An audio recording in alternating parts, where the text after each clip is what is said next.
ایک روز آپ صلی اللہ علیہ وسلم کے دادا عبد المطلب نے خواب میں چشمہ زمزم کا نشان دیکھا اور اسے کھودنا شروع کیا۔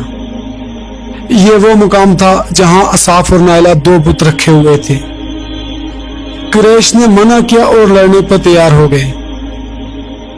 یہ صرف دو ہی باپ بیٹے تھے، کوئی ان کا مددگار نہ تھا، تاہم یہ غالب ہوئے اور کنواں کھودنے کے کام میں مصروف رہے۔ اس وقت عبد المطلب نے اپنی تنہائی کو محسوس کیا اور منت مانی کہ اگر خدا تعالیٰ مجھے 10 بیٹے عطا کرے اور چشمہ زمزم بھی نکل آئے تو میں اپنے ایک بیٹے کو خدا کے نام پہ قربان کروں گا۔ چند روز کی محنت کے بعد چشمہ زمزم بھی نکل آیا اور عبد المطلب کو خدا تعالیٰ نے 10 بیٹے بھی عطا کیے۔ زمزم کے نکل آنے سے قریش میں عبد المطلب کا سکہ بیٹھ گیا تھا اور سب ان کی سرداری اور بزرگی کے قائل ہو گئے تھے۔ جب عبد المطلب کے بیٹے جوان ہو گئے تو انہوں نے اپنی مانی ہوئی منت پوری کرنی چاہی۔ عبد المطلب اپنے سب بیٹوں کو لے کر کعبہ میں گئے اور حبل نامی بت کے سامنے قرہ اندازی کی۔ اتفاق کی بات، قرہ کا تیر سب سے چھوٹے بیٹے عبداللہ پر نکلا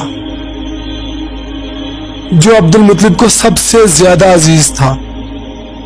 عبد المطلب چونکہ اپنی قسم پورا کرنا چاہتے تھے، مجبوراً عبداللہ کو لے کر ساتھ قربان گاہ کی طرف چلے۔ عبداللہ کے تمام بھائیوں بہنوں اور قریش کے سرداروں نے عبد المطلب کو اس حرکت سے باز رکھنا چاہا، یعنی عبداللہ کے ذبح کرنے سے باز رکھنا چاہا، مگر عبد المطلب نہ مانے۔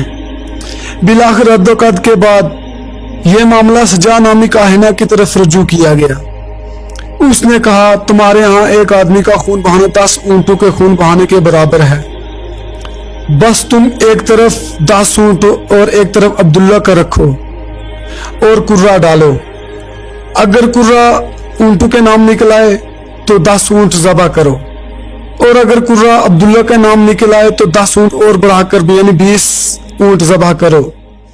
اسی طرح ہر مرتبہ 10 اونٹ بڑھاتے چلو یہاں تک کہ قرہ اونٹوں کے نام پر نکل آئے۔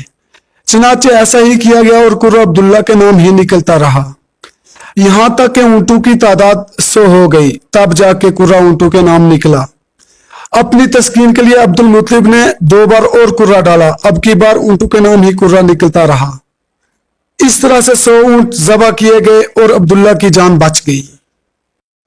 عام الفیل، ابرہہ بادشاہ کی تباہی کے کچھ دن بعد عبد المطلب نے اپنے بیٹے عبداللہ کی شادی قریش کے معزز گھرانے میں آمنہ بنت وہب سے کر دی۔ اس وقت عبداللہ کی عمر 24 سال کی تھی۔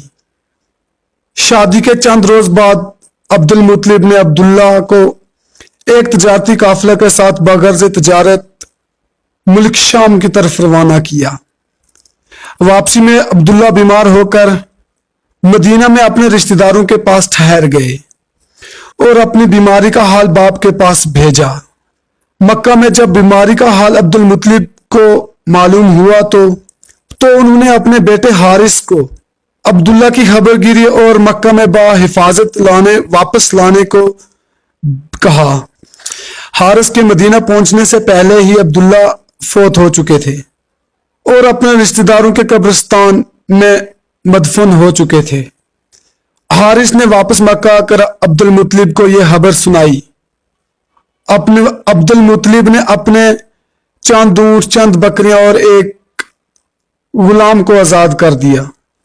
حضرت آمنہ رضی اللہ تعالیٰ عنہ حاملہ تھی اور حضرت محمد صلی اللہ علیہ وسلم ابھی شکم مادر ہی میں تھے کہ یتیم ہو گئے۔ آپ صلی اللہ علیہ وسلم کے والد محترم کی عمر 25 سال کی ہی تھی کہ وہ فوت ہو گئے، اور اس طرح سے 2 جہان کا والی یتیم ہو گیا۔